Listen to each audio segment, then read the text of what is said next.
Hello, everybody. Dr. Lonnie Stewart here from the Healthcare Education Transformation Podcast. Are you a physical therapy student about to start studying for the National Physical Therapy Examination? Or maybe you're a professor, a program director, or clinical instructor who teaches DPT students preparing for the NPTE? Either way, we would recommend checking out our sponsor, NPTE Final Frontier, and the community they've built around preparing for and succeeding on the NPTE. That exam and the preparation that goes along with it can be long, tedious, difficult, and stress-inducing, but it doesn't have to be. NPTE Final Frontier has the tactics and resources to help address all of the usual barriers. They even have scholarships to help with NPTE study courses, FSBPT registration fees, and even research opportunities. And if that's not enough, they're even donating to the very first annual HET Podcast Scholarship to be awarded at the end of every year. Go to npteff.com for all of the details and use code HET for 10% off all purchases. Links to both the NPTE Final Frontier and their scholarship options are available in the show notes. And now, let's get ready to learn. Hello, everybody, and welcome to another episode of the Healthcare Education Transformation Podcast. I'm your host, Dr. F. Scott Field, and I've got with me today a fun guest. I'm kind of like a kid in a candy shop when I get to sit and chat with entrepreneurship about anybody. But Dr. Toby Brooks has agreed to join us today and talk a little bit about an interesting topic in academia, to say the least. Toby, thanks so much for joining us, man. Tell us a little bit about your academic journey and how it's led you to where you're at today. Well, Scott, thanks for having me. It's a pleasure. Been a longtime follower of your work, so a little surreal to be on this side. I am the program director of the Masters of Athletic Training program at the Texas Tech University Health Sciences Center in Lubbock, Texas. Just got promoted to full professor formally the first of this month, so long time journey to get there. I also serve as our assistant dean of faculty success, so I do quite a bit on the kind of the development space and trying to help, in particular, clinicians that have long served in clinical practice and make the jump into the classroom to hopefully do a better job teaching. So I've been in academia kind of back and forth, kind of bounced between clinical practice and teaching for several years, but I've been here at Texas Tech for the last 14. And no, it's been great. Really enjoyed the growth opportunities and the programming that we have here. And it's been quite a journey. Yeah, that jump from clinical to academia is no joke, man. I thought, I had my EDD since 2018, went right back into clinical after that because the dissertation burnt me out.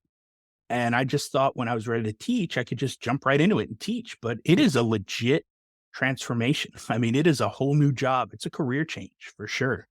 Yeah, absolutely. And it's a little surreal. I mean, here in Texas, I couldn't teach kindergarten. I'm not licensed. I hadn't spent time in the classroom, but yet we have professors who are teaching PhD students who have never had a pedagogy course. They've never had any formal training on how to write a test question. So we kind of have the thing flipped upside down. So it's kind of my passion to come alongside those people because more often than not, they want to do a good job in the classroom. It just wasn't part of their preparation. And so in-service programming and fellowships and things of that nature that are intended to help folks level up as they go have really been the focus of my work, in particular, the last 4 or 5 years. Yeah, that's awesome, man. I love that. We need more of that because, like you said, I've seen a ton of PhDs who have no idea how to teach. They're brilliant researchers, probably brilliant clinicians. They just don't know how to teach. So having a PhD doesn't mean you know how to teach. That being said, having an EDD doesn't necessarily mean you're a content or a topic expert or know how to teach either. So, I mean, I like to think that the EDD helped me tremendously learn how to both learn and teach. So that's been, phenomenal for me to have that DPT clinical experience, but also the EDD for education. So that's worked out for me, but not everybody has that same track. All right, let's dive into the meat and potatoes of today's episode. This is something, again, like I said, I get giddy when I get to talk about this because I can talk business and entrepreneurship all day, every day. I love it. I eat, sleep, and drink it. But also, got to kind of figure out ways to tie it back into, DPT stuff, healthcare in general.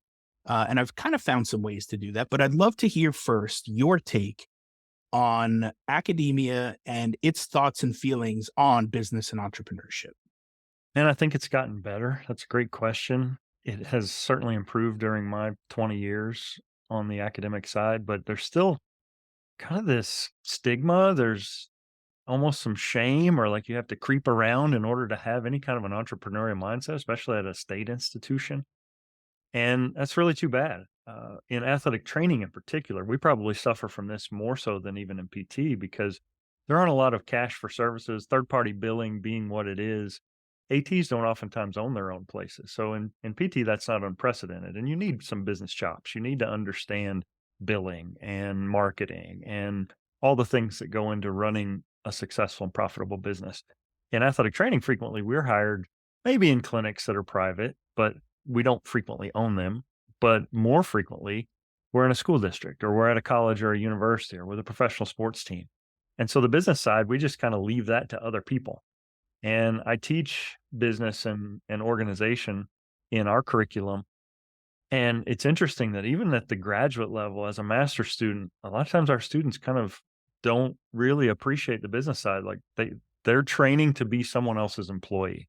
The notion of being my own business owner or understanding the inner workings of having a profitable business isn't something that they're frequently interested in. And my hope is through the course, they start to develop that. However, we've really seen a transition, I think. So I've done NSFI core 6 times on the regional level now and once on the national level. And if you're not familiar with it, it's a National Science Foundation program that's intended to take innovations that have bubbled up in colleges and universities. Say an engineer develops a new material and they don't know what to do with it. So NSFI Core is a formal program that allows you to do several weeks, and in the case of the national, several months of customer discovery. And you figure out, is this a commercializable idea? Is there any chance that this could form a successful business? And then at that point, if the answer is yes, then we look for investors. If the answer is no, hey, it was a good process, but we haven't wasted a lot of time and money pursuing an answer that doesn't have a problem yet. And so I find in the health sciences, we almost shy away from, we turn our nose at business and entrepreneurship. Like somehow it's antithetical to the higher purposes of being in healthcare. But the reality is if I can help my institution be successful from a business standpoint, then that helps increase our reach. And without a margin, there's no mission. And I really believe that having a bit of an entrepreneurial mindset and constantly looking for ways to innovate is really fundamental in what we do. It's not something we should shy away from. It's something we should embrace with both arms. So it's been hard. I mean, you know as well as I do, if you have that entrepreneurial mindset, sometimes you feel like you are not among your people when you're in faculty meetings or talking to administrators because somehow it's counter to the nonprofit purpose of most institutions. And the for-profit institutions of the world are somehow shady, or they're diabolical. They're just looking to make a buck, and that doesn't have to be it at all. It really is about, is this a sustainable model? And can we reach more people? And it takes profit to do that. Yeah, you hit the nail on the head there. I mean, first off, yeah, I agree. I feel like business and academia are like oil and water, they just don't mix. Now, that being said, business, well, not just business, I mean, healthcare in general and education are moving more and more and more towards business and socialism on a daily basis. So, like, we've started one of the innovative ways we've tried to kind of to do that because in our DPT program, I teach the business and admin course as well. And it's a little bit antiquated. It kind of seems like back when when I started in PT, it was a master's program. And we had a business course, and essentially everybody had to do the same project. You get a 50,000 square foot gym and $100,000 business loan, and start your business. And it's like, well, all right, not a lot of people do that. First off, second off, there's so many different business models now that can work that you don't need that kind of stuff, and nobody goes out and gets like $100,000 business loan to start a PT practice. I mean, it can be done, but it's just not normal. And on top of that, it's like, even if, we look at the NPTE exam, there's probably one or two questions on business and admin on the exam. So it's not that important, but they still need to know some of it, right? You need to know about Medicare and billing and how that all works.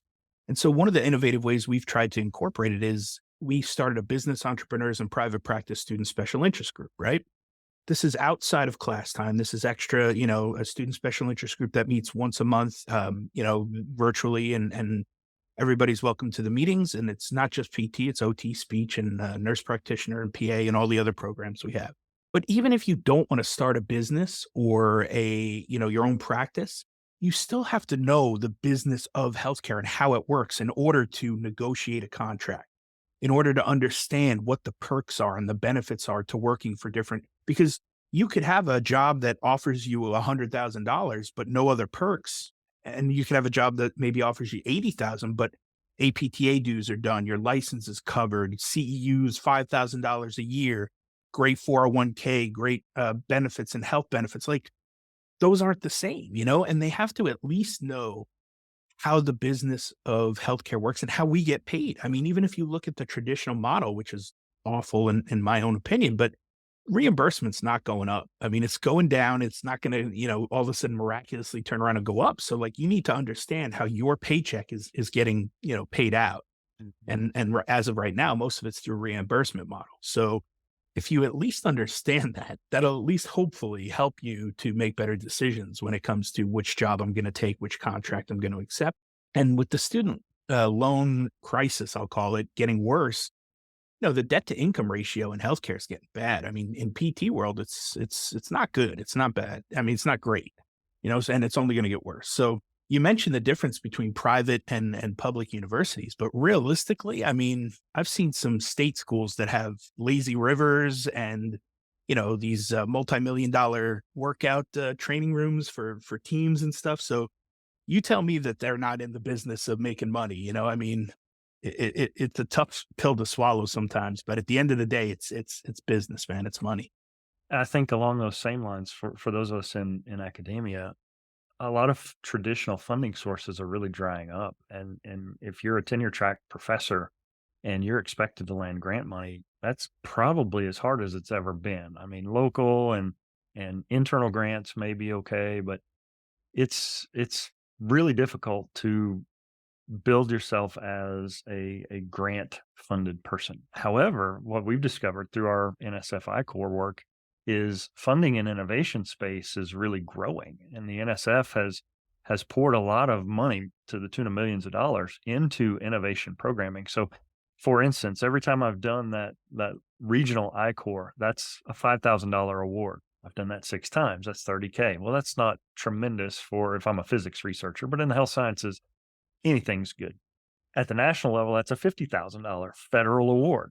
It's competitive, but it's certainly not the same as an R1, an R1 grant would be, or even some of the more regional awards.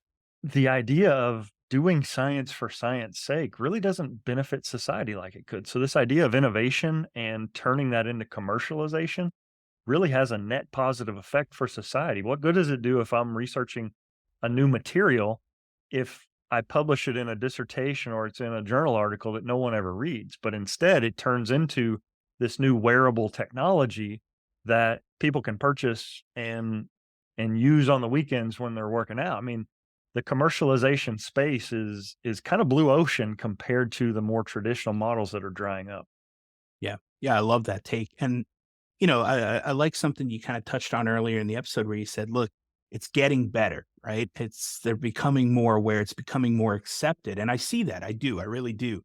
Because one of the things that I think we need more of is like the NSFAI or NSFI options and the student special interest groups and these business incubators that can help people at the very least bring awareness to how they can leverage their authority, their expertise, and their degrees, right? Like we have the letters after our name. We have all this alphabet soup after our name. You're an expert in something, right? You wouldn't have got to this level in academia if you weren't. They don't just pick random people and say, hey, go teach this class.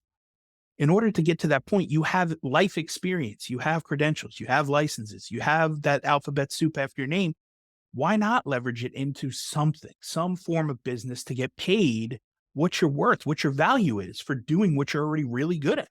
Yeah, that old model was really kind of either or, where I'm either going to be a professor or I'm going to resign my position and I'm going to go pursue something in private industry.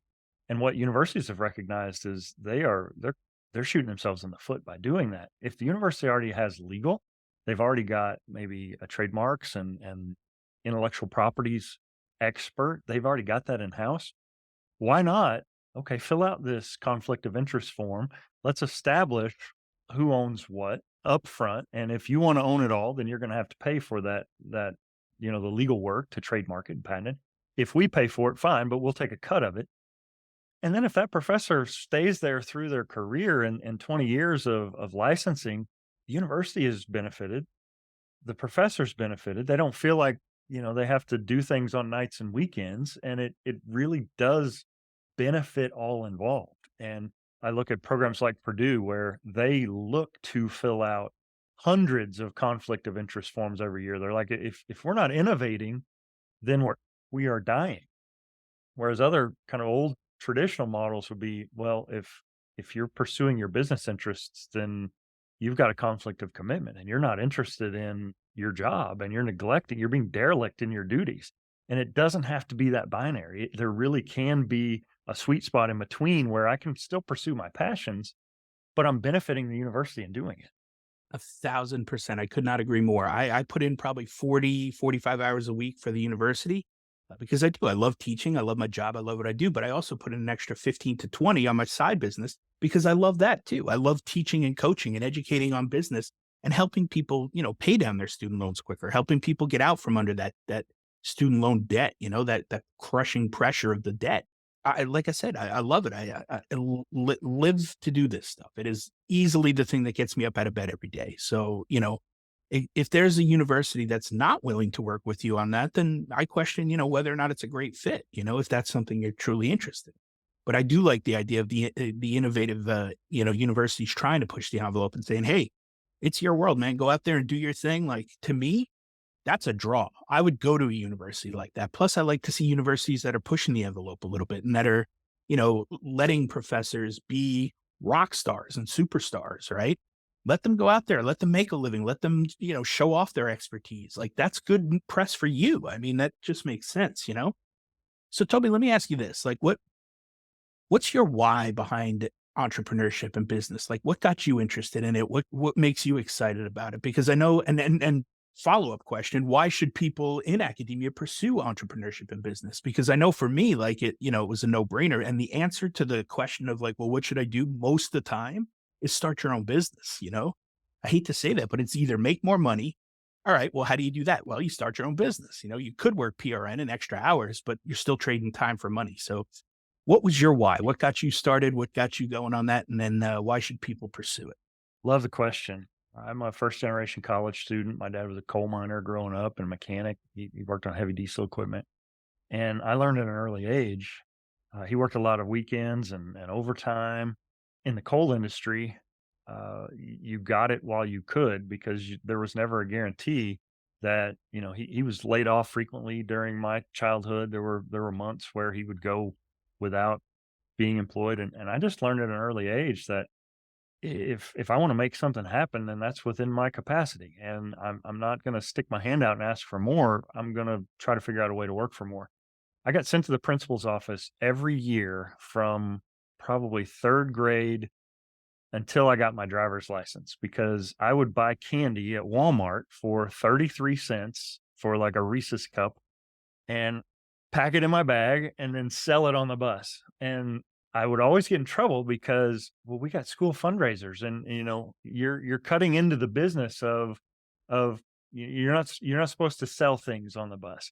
And I remember like every year I'd kind of wait and then, all right, I'm gonna start this business. And it was like secretive, like, hey, you want to buy some candy?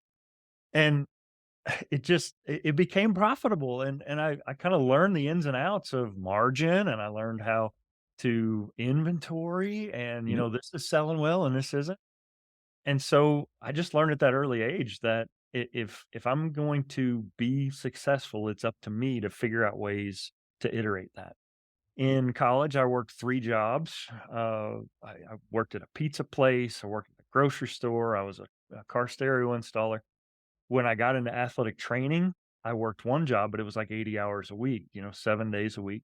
And so my ability to really pursue side hustles or these other careers really kinda came when I finally decided it started back up when I left full-time clinical practice because working 40 hours a week felt like I was working half time, and I'm like, "What am I gonna do with the rest of my time?" And so I've been an art director for a magazine for 8 years, car magazine, wrote features and did things there. I've written several books. Oftentimes, that was kind of a fee for service. And that's when it's really beautiful is if you can find a side hustle that also helps build your career forward and establish you as an expert in a field, then that's even better. And so for me, it really boiled down to what I saw modeled by my dad, this idea that if you want it, work for it.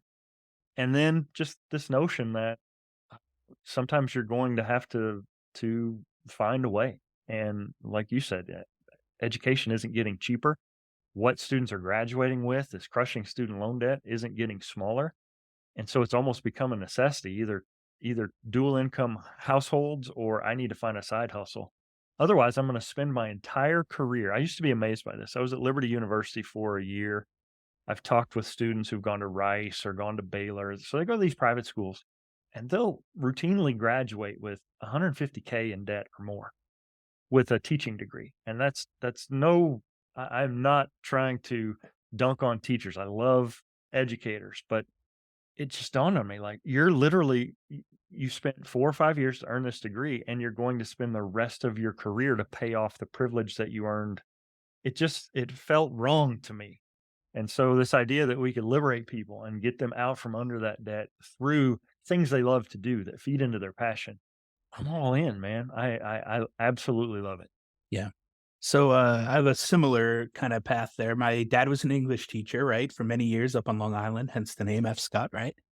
But he also had a landscaping business in the summers when he was off from teaching, right? He owned it throughout the year, but his partner took it over most of the time when he was during the year and he was teaching. So I, kind of got a view into entrepreneurship early on in my life. My brother and I sold golf balls on the 10th hole of a golf course that we go out and find the night before and clean up, right?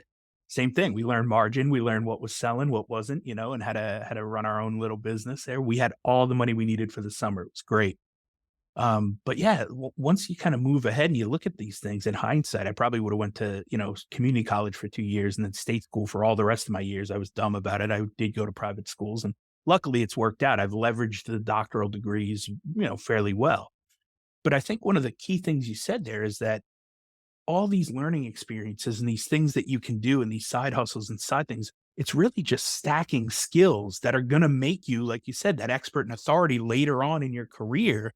And you'll know how to do things that other people who aren't doing this stuff and hustling, they just won't know. For instance, when I started my cash pay business, I was a mobile PT practice driving around treating people like in the Waco area there. I didn't know how to run ads. I didn't know how to run Facebook ads. I knew that they existed and I knew that they worked, but I didn't know. I tried once or twice and failed miserably, got no patience from it. I was like, all right, I don't know what I'm doing here. So I invested in a course, right? The course was $5,000. I was like, no, it's a pretty big investment. Let's see what happens. But within the first week of running those new ads that the course taught me, I got 3 new patients, which were worth a lifetime value of about, 2, 3 grand each if they filled out their plan of care. So the first 3 patients were 6 grand.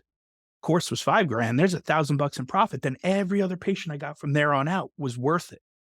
So it is a mindset shift and you have to be willing to invest in yourself, I think, more than anything, but like I said, I just, to me, the answer most of the time is to start your own business. At the very least, even if it's just barely profitable, you get a tax break on the write-offs on all the stuff you need for the business. So that helps, right? It kind of helps lower your overall salary if you're able to, come up with the write-offs that kind of help with that. But like at the end of the day, it's like if you need more money, you've got to make more money. And if you've got to find a way, then starting your own business gives you that option. And now for a quick shout out to our newest sponsor, Varela Financial. If you're a physical therapist and you have student loan debt, you got to talk to these guys. What makes them unique is that they view financial planning like running hurdles on a track. And for PTs, the first hurdle many of us run into is student loan debt. Varela Financial will help you get over that hurdle. They not only take the time to explain to you which plans you individually qualify for and how those plans work, but they also take the time to show you what your individual case looks like, mapped out within each option. So if you're looking for help on your student loan debt or any area of personal finances, we recommend working with them. I use Varela Financial personally, and they were able to help me lower my student loan repayment from about $1,800 a month down to about $135 per month simply by finding the right repayment plan that best fit me my family, and our life goals. You can check them out at varellafinancial.com. Link is in the show notes if you need it for reference, and tell them the HET podcast crew sent you. And now back to the show. It's also helped me develop a better relationship with fear because I said I was an art director for a magazine. I had a friend who he acquired a title and he's like, okay, I'm gonna do this little local magazine. Would you be willing to do the art? I knew how to use Photoshop at that time. I don't remember who said it, but entrepreneurship book I read a long time ago said, answer yes and figure it out later. Yeah. And so I answered yes, and I had never even used Adobe InDesign before. And so watching YouTube videos in this day and age, I probably would have gone to Coursera. People have so many resources. That 5K, you've got skin in the game, so you're going to do what needs to be done to be successful. And sometimes I feel like that in and of itself is a benefit because if it's free, it didn't cost me anything. Sometimes I'm not so good on the follow through.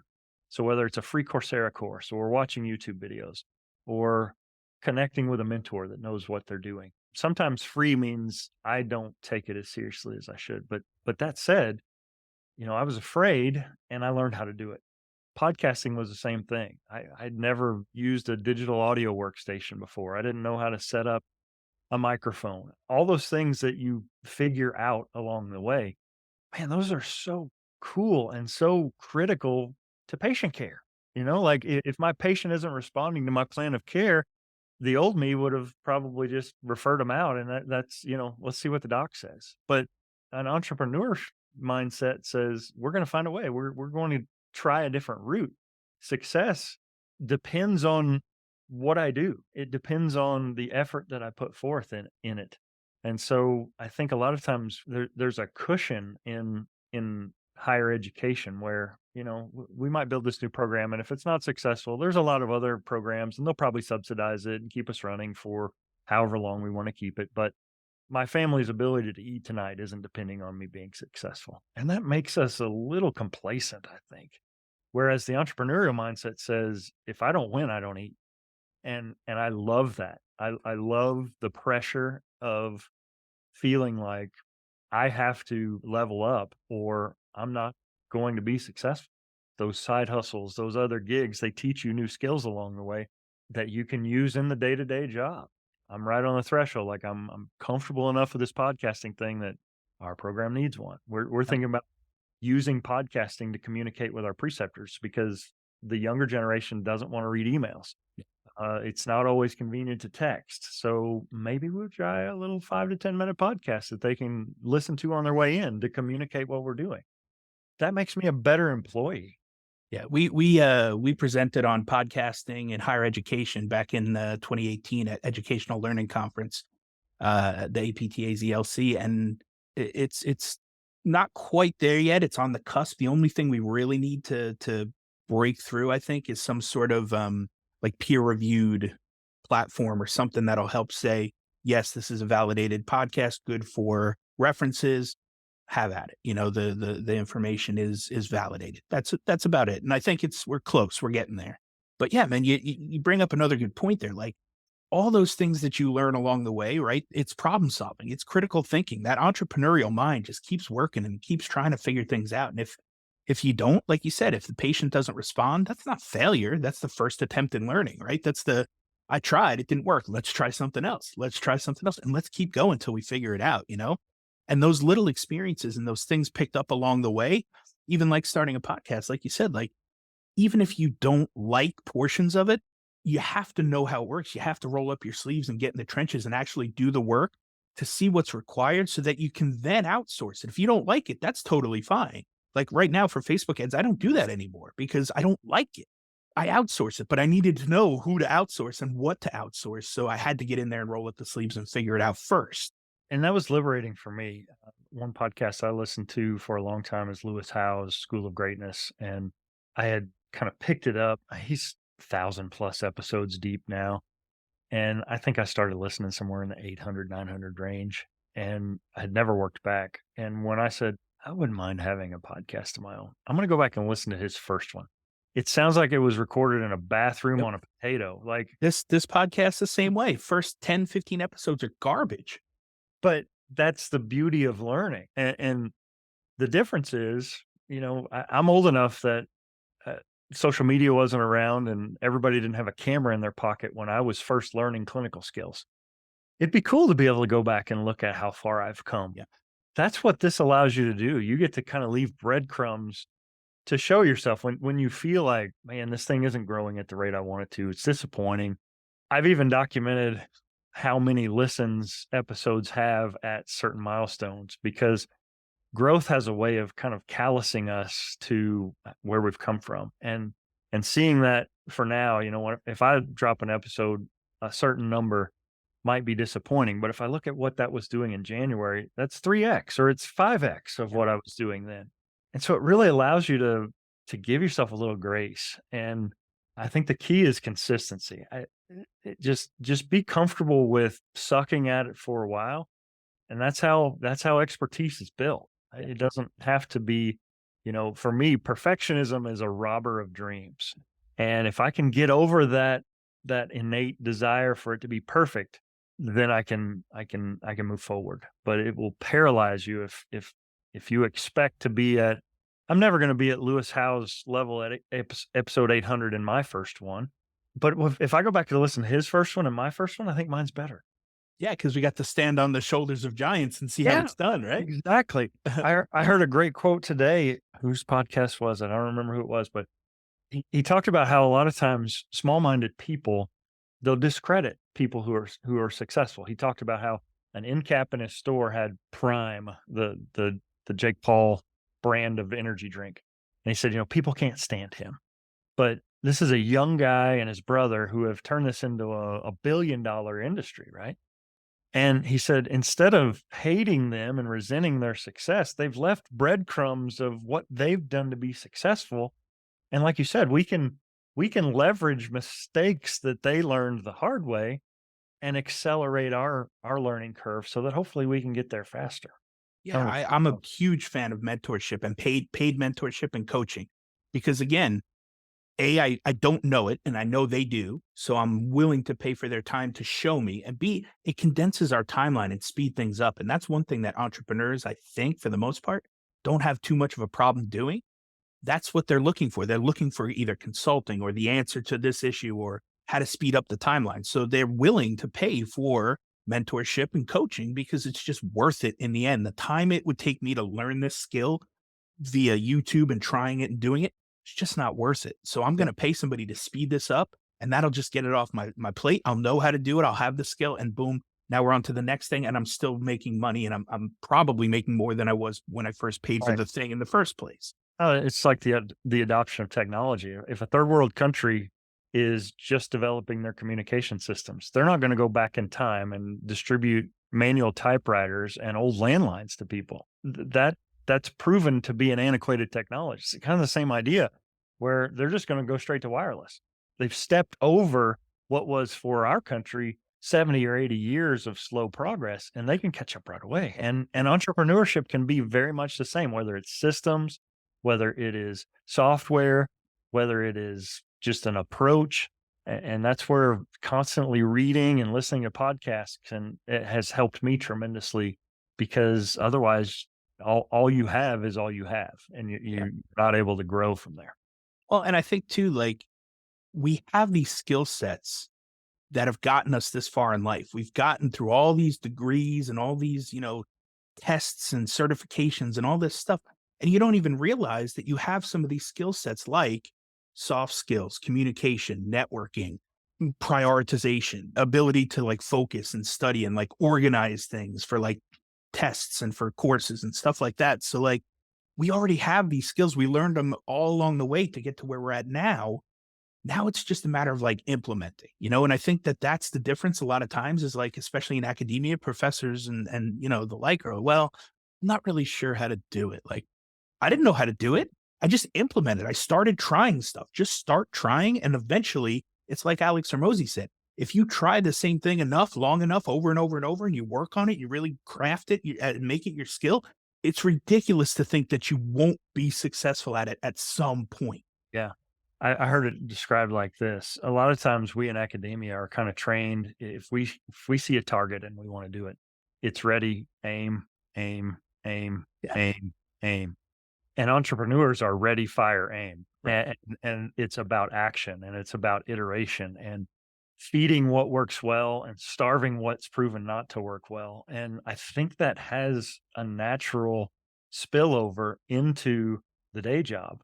And that can help us build programs that people want to pursue. And it can help us publish research that people want to read instead of kind of this dogged adherence to tradition. And I don't mean to poo-poo that, but a lot of times we can be our own worst enemies with this idea that we have to do it this certain slow, methodical, nothing moves slower than a state entity, this massive bureaucracy. Yeah, and that's one of the issues I have with academia in general. It's just the politics and the red tape and the bureaucracy because I get it. It's a big ship and it takes time to move and turn and alter the course, but entrepreneurs don't really think that way. And I think the people that are going to solve the big problems are already doing it. They're entrepreneurs. I think that's a little bit where the oil and water kind of comes in, where academia is a little bit stuffy and entrepreneurs don't have time for that. So it's definitely been a delicate balance for me of trying to keep one foot in each boat, but at the same time the work that I'm doing on the side and helping people find their zone of genius, find their thing they're really good at and that they're an expert and authority in, and turning that into a business. To me, that's worth it. It's worth it to take my lumps and do what I got to do in academia to help show those people how to do it. It's interesting because I launched the podcast. I actually interviewed a former doc student who he's a really successful researcher, but during COVID, he got laid off. And he said, I'm not doing anything. I'll go get my MBA. And so he ends up getting his MBA, gets a new position once out of COVID. And from that conversation, it just planted a seed. It's like the Morpheus quote, like the splinter in your mind. It's like MBA, MBA, and like for so long, I'm like, well, I've got the street cred. I've been doing business. I don't need a master's degree in business administration. I've got experience, and I just couldn't shake this idea. And so I started pursuing, looking into accredited programs and stuff. And so now by the end of Christmas, I'll be halfway done with an MBA. I'm on my third course now. And I've learned so much that sometimes I innately knew, but a lot of times I just didn't. Like pricing structures, there is a science to that. It's not just a stab in the dark. Like, well, if I bought it for 33 cents, I sell it for 50. That's good because they carry quarters. That's a pretty simple pricing structure for a 10-year-old. But now that I own a business and I'm trying to sell stuff out of the shop, then it's more elegant than that. We've got eBay fees and merchant account. I mean, there's just so much more that goes into it. Okay. And so we as academics have been trained, like if you want to do something, you need a degree to do that. Entrepreneurs oftentimes go the far opposite end. Like you don't need any degrees at all. You can Coursera yourself or YouTube yourself or just fail your way to success. This has kind of proven to me that I'm kind of a best of both worlds guy. Like I want the experience and the street cred to do it, but there's no replacement for me for book learning. So I would like to think that this is going to make me better in both regards, better in the classroom teaching my students, and also better in terms of being an entrepreneur. Well, I mean, again, I think a lot of us at this point, if you get to this point in academia, you're a dork, you're a geek, and I'll own that. I'm a lifelong learner, and I love it. Like, I love reading, I love listening, I love consuming knowledge. The shift and the difference is that implementation. It's like, all right, great, you've learned. I could read 100 books on business, so if I don't do anything with it, it's useless. So I think that's the key differentiator. There is you got to take action. You got to just get out there and, like Nike says, right, just do it. Right? Because that's how you're going to learn. That's how you're going to become successful. Well, Toby, I have another question for you. What advice would you give to somebody who might be in academia and wants to start a business? They want to get started. They have no idea where to start. What kind of advice would you give to somebody in that situation? Yeah, that's a great question. Here at our institution, we have it's called the Hub. It's the Innovation and Business Development Center. Many institutions will have, whether it's a small business development center or a business incubator. Those are the kinds of people you want to align yourself with because they talk a different language than you're probably hearing in your faculty meetings, and their timelines are certainly dramatically different than what you're probably used to in your administrative meetings. And so if those resources are available, use them. Oftentimes they're free or they may be inexpensive, maybe some costs involved. If your university or your college doesn't have those resources, then sometimes within the community there may be resources like that as well. Whether it's a regional small business development center that's not affiliated with an institution, but I think those are logical places. And then find a mentor, someone preferably that is, they don't have to be an athletic trainer for me, but someone in nursing would be a more logical connection for me than someone in physics or chemistry. And so having that mentor that you can rely on is another valuable process. I've also seen just massive, well, I forget what Coursera refers to itself as, but these open platforms where you can learn just about any skill you want to learn free or inexpensively. During COVID, we signed up for a master class. There are business and leadership and entrepreneurship courses on there that are really, really good. Mindset courses. The most recent one I did was a Mike Krzyzewski course on leadership and communication. Just never stop learning. And the moment we get complacent is the moment we start to get outdated. And I find that if I rest on my laurels, the pace of innovation keeps going. And so every passing day means I'm further behind. So, like we said, we're trying to innovate ways that we can communicate with our preceptors because they're younger than I remember them being, and they communicate in different ways than they used to. Likewise, our students use different tools and they communicate in different ways and they learn in different ways. I would start there. I would also, listening to podcasts like this is really important. Just being inspired. There's something to be said for aligning your vibe with like-minded folks. And like we said, the shame and maybe the stigma of entrepreneurship in higher education is waning, but there's still vestiges of that. And you could find yourself getting stamped down pretty hard if you're in the wrong place. So you need to align with folks that have those similar types of passions and just lean into it. If you're afraid of it, it's probably something you need to run toward. That's what I've learned. Yeah. No, great points, great takeaways. Well, Toby, I want to thank you for your time and for coming on here and, enlightening our academic audience on things business and entrepreneurship. We do ask all of our guests this one final question. And that question is, if you could change one aspect of higher education, whether it be, DPT or AT or otherwise, what aspect would you change and how would you change it? I think the pace with which we move is maddening for some of us, and certainly the entrepreneurs among us. The levels, I understand. I mean, especially our institution at state level, we are being stewards of the state of Texas's funds, so that needs to have checks and balances. Sometimes the red tape and the bureaucracy really can push good people away. I've been working to build this teaching and learning center for 5 years now, and I'm patient. I want it to happen, and everybody here wants it to happen as well. This is not to point a finger at any one person and say you're not doing your job. It's just the bureaucracy, it's the nature of the system. And then likewise, you look at a private industry and, they can go from idea to iteration in 3 months. What's the difference? And how could we maybe embrace some of that sleekness or that efficiency in a way that still is good stewardship for the taxpayers or for the students or for the staff and faculty? I think there's a happy medium that could be struck there that would allow us to do what we want to do on the scale that we want to do it in a much more timely fashion. Yeah, that's a great response. I know one of the issues that we face, even if you look at the ivory tower, if you will, of academia and clinical, you're looking at 5 to 10 years before the research gets out there, right? And so, again, why is this taking so long? And then once we get it there, they have to pay for the articles to read them.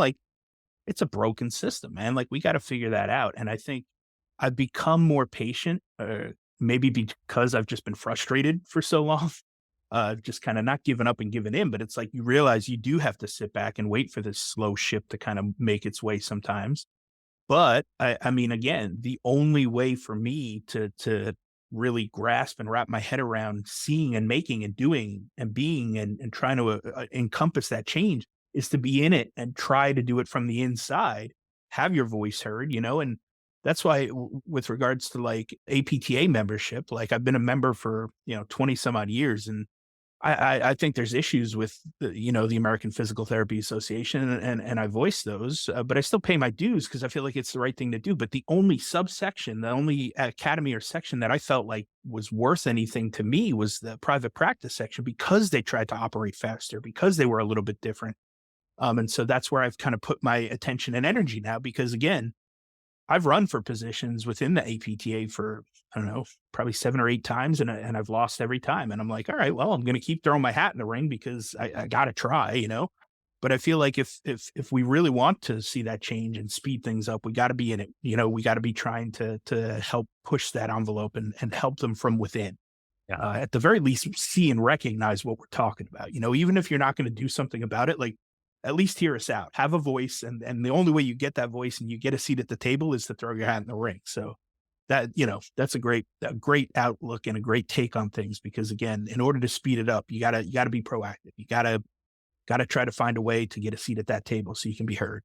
We had a guest not long ago, Tim Kite, and he made a quote that really resonated with me. He said, "An outcome is a trailing metric." And I guess I realized that before, but in higher ed, it's a really long trailing. So if my pass rates on my exams, first time pass rate, aren't what I want them to be, that's usually a reflection of decisions that were usually made 3 years ago. We changed the curriculum. It didn't work. You got to teach it out.